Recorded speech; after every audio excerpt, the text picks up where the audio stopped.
nashakaga kwari kuba nakora label bita Viva Music kugira ati nzabone n'ukuntu nzaza supporting abandi bantu bafite impano cyangwa bifuza kuba yagira ahantu nawe yagera ariko atabifitiye ubushobozi. Ubwo urumva ni igitekerezo nacyo ndacyagifite muri gahunda kandi uko bizagenda bikunda nyine ndabizi kubera Imana bizakunda icyambere no gushiramo imbaraga no gusenga cyane. Brother cyakoze shimye yuko uri mu bantu bafite ibitekerezo byiza, tubaye dufite abantu nkawe mwana ibintu byagera kure. Abakunzi bacu ba Red TV muzamfashe dushyigikire Viva Music, tuzamura umuziki wiwe bigere hejuru cyane bitumbagire nkuko abandi tubibona. Viva ndagira ngo utubwire abakunzi bacu badukurikiye ahantu bakuriye umuziki w'ibikorwa byawe bijyanye n'umuziki babisanga he? Platform mfite nkoresha kugeza ubu ngubu hari Instagram ni Viva Music official, no kuri YouTube wajyaho naho haba hariho indirimbo zanjye ni Viva Music. Nituzibona kabisa, harizo bita look at my eyes, hariyo bita fire, hari niyo bita lift, hari niyo bita miracle. Urumva hariho song nyinshi zigiye zitandukanye, even na TikTok nayo ndayikoresha. Hose ni Viva Music kabisa.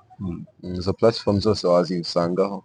Viva buri ujya ngo dusoza abakunzi bacu bura ntiwabatamo kuri look at my eyes. Look at batemo rwose baraba barimo babireba.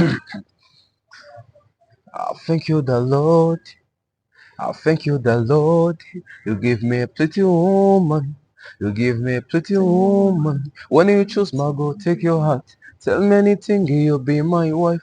I can't lose your love, cause I can't lose your love, my darling.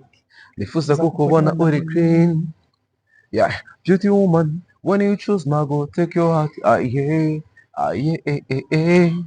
please but you look at my eyes, please but you look at my eyes. Say you never leave me, say you never let me. Please but you look at my eyes, please but you look at my eyes. Say you never leave me, say you never let me. Cause when sigalone, please but when sigalone. Twijyanire, twikundanire. That is the song of Look at My Eyes kabisa by Viva Music, man. Thanks, wakoze kubana natwe wari umutumirwa w'umunsi. Ngiye banyita baba twari kumwe na Viva Music. Inshallah. Thanks. Utubwire ku ndirimbo mbere yuko umaze gukora fire ndagira ngo utubwire ku ndirimbo wakomerejeho ukora yindi. Indi ndirimbo nabashije kuba nakora ya kabiri bayitaga Look at My Eyes, ndeba mu maso. Iyo ndirimbo ni indirimbo irimo message nziza cyane. Even my mom yayumvisha yavuga ati indirimbo naranakora video yayo yavuga ati ni indirimbo kabisa. Ati indirimbo ndumva ari nziza.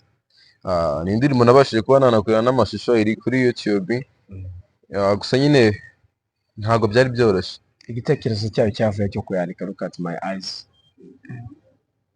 Igitekerezo nyine ubundi nagikuye kuri mail. Umva nyine indirimbo itangiye vuga ngo thank you the Lord, give me a pretty woman. Just nyine tu. Umva nyine harimo message ndende.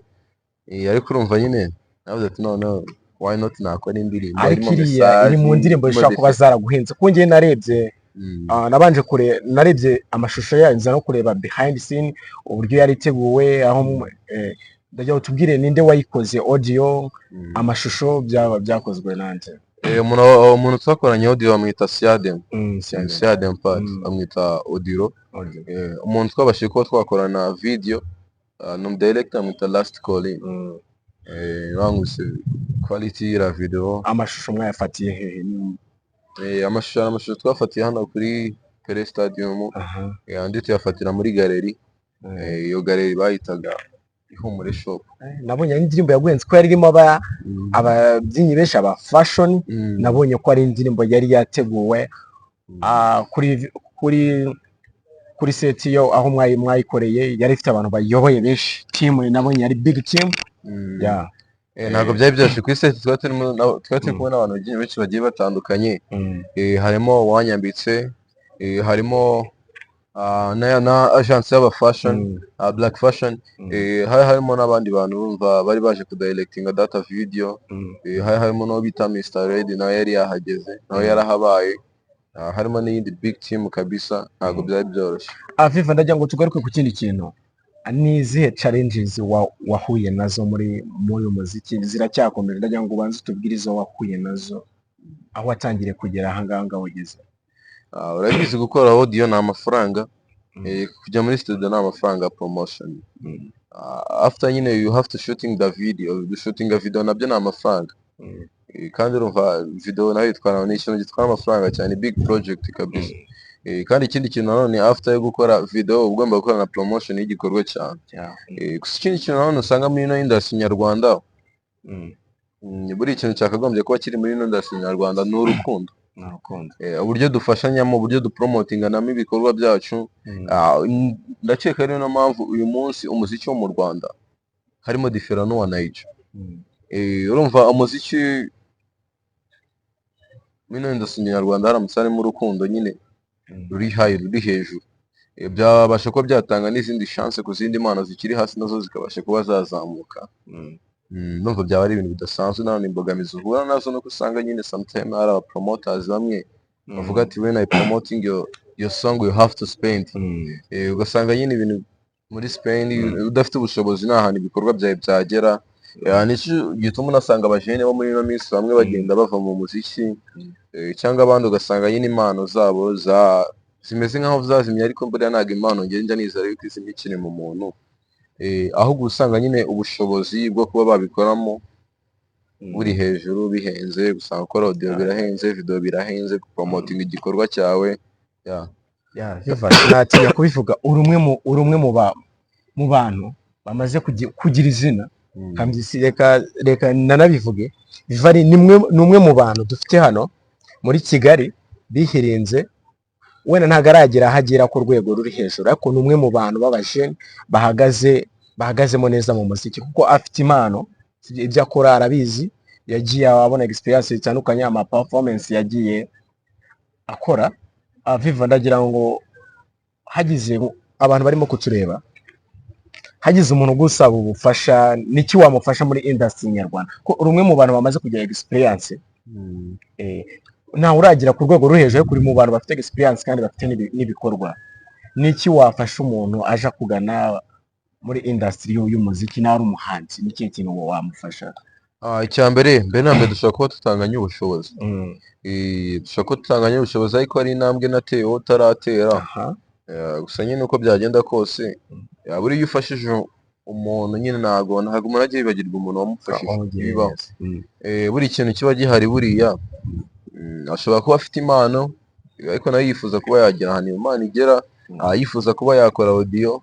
Buri icyambere ni inama.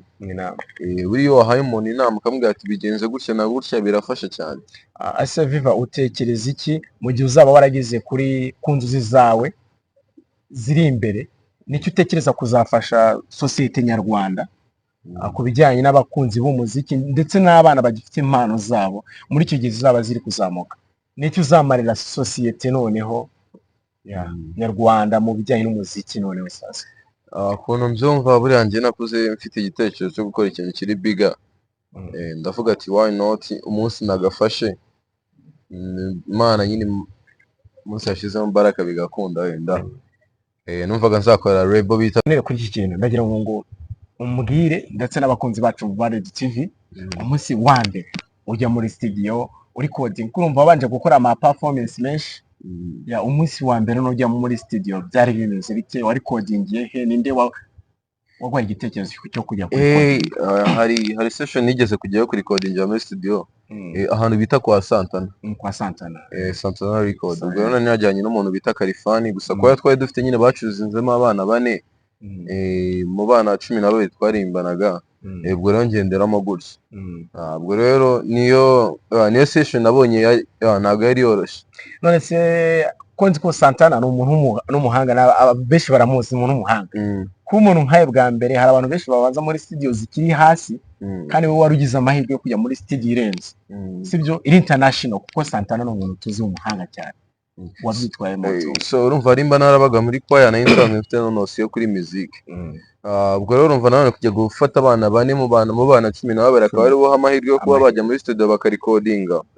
Kandi ikindi nanone bari kumwe n'umuhanzi ufite izina rikomeye nka Kalifani Govindo, urabizi yaririmbye no muri Tough Gang, urabizi afite indirimbo nyinshi zagiye ziba hit. Ubwo urumva rero ni indi opportunity, ntabwo ari ibintu biba byoroshye kuba wabona ayo mahirwe. Gusa ngiye byananiye motivation. Buriya Kalifani ni umuntu w'umuhanga byadanje. None hari igihe yageze producer akanabyicurangira. Ati ngiye ndashaka ko kari ariko kazamo. Gusa nanjye noneho ngo niko bimeze muri studio. Ubwo urumva nyine producer ntago ashobora kuma quality y'ikintu nifuza. Nimba akantu numvishe nkumva kameze fresh, namubwira ati ra beat niyo nshaka, melody yanjye imeze gutya na gutya, akamayidi. Tukaba twabasha kuba twakubaka ikintu kiri big. Uwo munsi icyo gihe uri codinga nihe ndirimbo wari codinze bwa mbere wanditse ihe ndirimbo? Gusa uwo munsi twari turimo turakora indirimbo yo muri choir. Mwe muri choir. Twari turi muri gukora indirimbo bayitaga ni muhumure. Ni indirimbo gusa nyine indirimbo yanjye yo na recordinze bwa mbere nayikoranye no mu producer bita Nexus. Yari afite studio bita Good Kind Record, ariyo indirimbo bayitaga Fire. Ira ndirimbo ngo Fire. Ira niyo ndirimbo yawe ya bwa mbere niyo ndirimbo nari nkoreye video ngiye muri studio nkavuga ati ngiye Viva niyo ndirimbo ya mbere nkoze kabisa. Ko ya ndirimbo nabonye yazamuye public nkabazi nko kuri Karabrafiki wigeze wakubitira performance n'ahandi hantu henshi hagiye hatandukanye, yaba no mu ntara no gushize twe twagiye mu ntara rena nabonye warakusemo performance ya muri Youth Connect. Numva ntabwo byari ibintu byoroshye kabisa. Gusa iyo ndirimbo nyine yanazamuye audience kuko nanakoze ama promotion ku mateleviziyo agiye atandukanye, za Isibo, za BTN, za B+, za KC2. Ubwo urumva ni indi opportunity abantu bagenda bakumenya, inshuti n'abavandimwe. Urakoze cyane Viva, ndagira ngo tugaruke ku kintu ukimara gukora Fire. Igitekerezo cyo gukora Fire cyavuye hehe, cyaje gute? Igitekerezo cyose igitekerezo navuze ati se ko maze imyaka irenga 8 mu muziki, why not ngiye noneho na creating a song yanjye ngo ukuntu bimeze noneho ngasohora indirimbo ari njye uyikoze. Pana kuzaza nyine kwa kundi nahoranaga n'abastari bagiye batandukanye muri studio, sometime ugasanga ndi kubandikira indirimbo, kuko nanjye nandika n'indirimbo. Hari indirimbo ziba zaragiye ziba hit, sibyo ko atari ngombwa yuko tuzivuga. Ase nubuhe butumwa buri muri iyo ndirimbo yawe Fire? Iriya se iriya na about kuri love nyine to urumva nyine urumva nyine kuko ibintu tuba dukora cyane tuba dukeneye cya kintu kizumvwa n'umuntu mukuru n'urubyiruko, kandi amagambo avuga ngo baby ngo gumana nanjye none harimo n'akantu urumuri no mu mwijima uramurika, uri umumuri ni wowe unyobora inzira. Badutayemo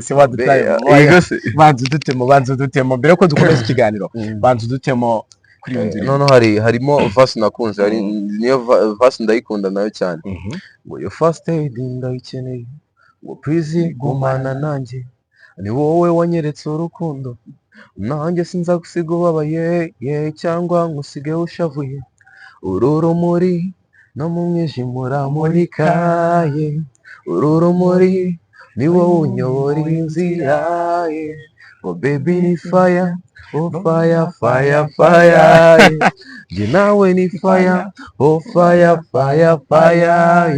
uru rukundo ni fire, oh fire. That's a song fire kabisa. This is my first song.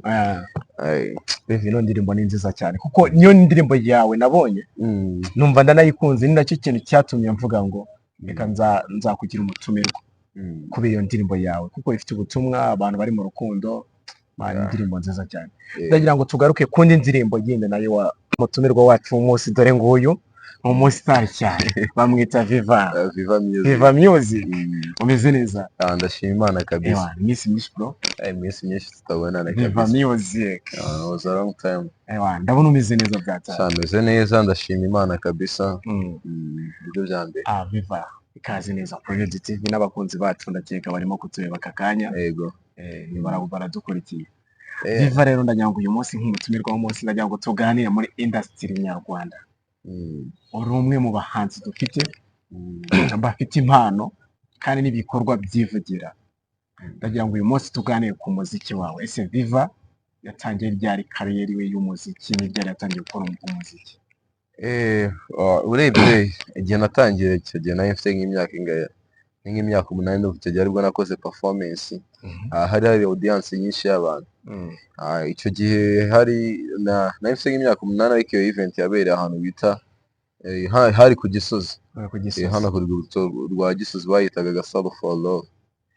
Ni event rero yahuriyemo n'abantu benshi, harimo Hodi Rwanda, harimo n'abandi basitari benshi bagiye batandukanye, harimo bita Kalifani Govinda, harimo bita mjama bita Michael Makembe, nawe ukunda kuririmba ibintu bya gakondo.